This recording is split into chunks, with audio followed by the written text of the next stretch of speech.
नमस्कार मित्रांनो, मिशन अधिकारी या यूट्यूब चॅनलवर आपले स्वागत आहे. आज आपण भारतीय समाज सुधारणेचे जनक, आधुनिक भारताचे निर्माते राजा राममोहन रॉय यांच्याविषयी महत्त्वाची माहिती जाणून घेणार आहोत.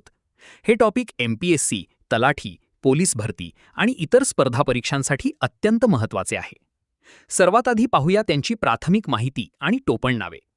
राजा राममोहन रॉय यांचा जन्म 22 मे 1772 रोजी बंगालमधील हुगळी जिल्ह्यातील राधानगर येथे झाला. त्यांचे निधन 27 सप्टेंबर 1833 रोजी इंग्लंडमधील ब्रिस्टल येथे झाले. विशेष म्हणजे त्यांची समाधी देखील ब्रिस्टल येथेच आहे. राजा राममोहन रॉय यांना अनेक विशेष उपाधींनी ओळखले जाते. त्यांना भारतीय प्रबोधनाचे जनक म्हणजेच फादर ऑफ इंडियन रेनेसान्स असे म्हटले जाते. तसेच आधुनिक भारताचे निर्माते आणि भारतीय राष्ट्रवादाचे प्रेषित अशीही त्यांची ओळख आहे. मित्रांनो, आता पाहूया त्यांनी स्थापन केलेल्या महत्त्वाच्या संस्था. हा भाग परीक्षेत जोड्या लावा किंवा कालानुक्रम स्वरूपात विचारला जातो, त्यामुळे नीट लक्ष द्या. सर्वप्रथम 1815 मध्ये त्यांनी आत्मीय सभा स्थापन केली. ही संस्था कलकत्ता येथे स्थापन करण्यात आली होती. मूर्तिपूजेला विरोध आणि एकेश्वरवादाचा प्रसार हा तिचा मुख्य उद्देश होता. यानंतर 1817 मध्ये त्यांनी डेव्हिड हेयर यांच्या मदतीने हिंदू कॉलेजची स्थापना केली. या संस्थेचा मुख्य उद्देश पाश्चात्य शिक्षणाचा प्रसार करणे हा होता. पुढे 1825 मध्ये त्यांनी वेदांत कॉलेज सुरू केले. या कॉलेजमध्ये भारतीय विद्या आणि पाश्चात्य सामाजिक तसेच भौतिकशास्त्रे शिकवली जात होती. आणि सर्वात महत्त्वाची संस्था 1828 मध्ये स्थापन झालेला ब्राह्मो समाज.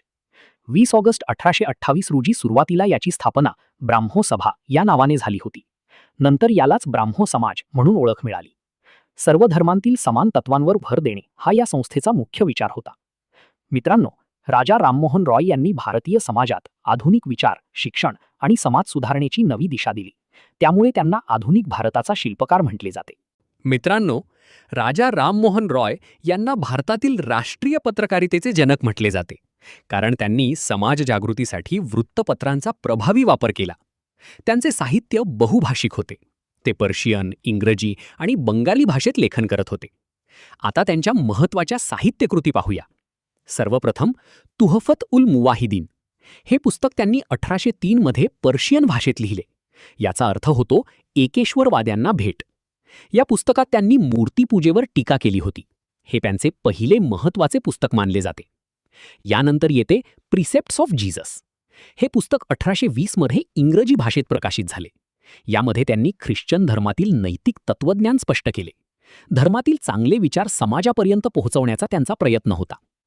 आता पाहूया संवाद कौमुदी. हे बंगाली भाषेतील वृत्तपत्र 1821 मध्ये सुरू करण्यात आले.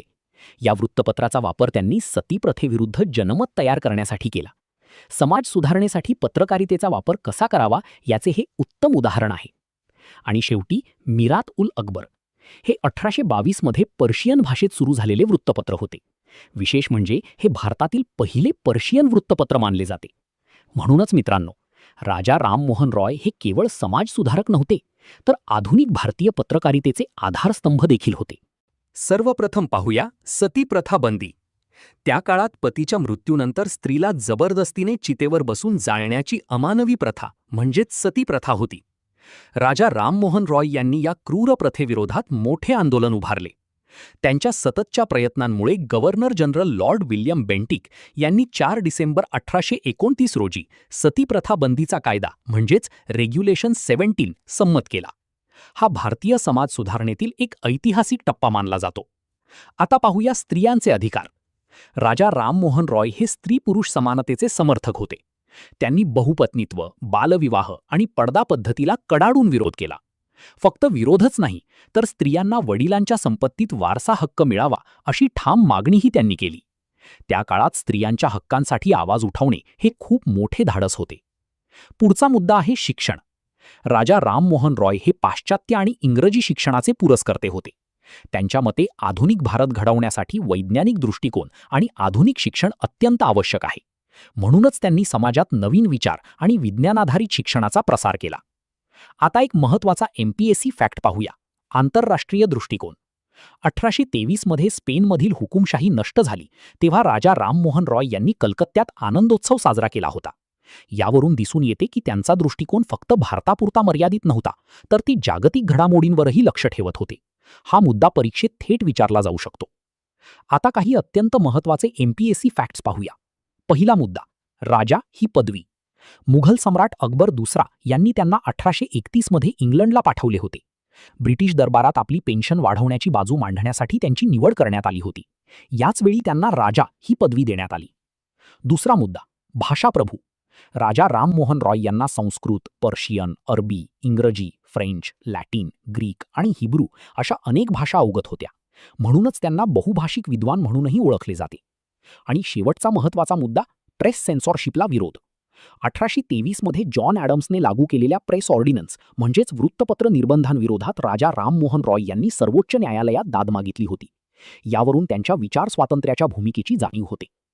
मित्रांनो, राजा राममोहन रॉय हे केवळ समाजसुधारक नव्हते, तर आधुनिक भारताच्या सामाजिक आणि वैचारिक परिवर्तनाचे शिल्पकार होते.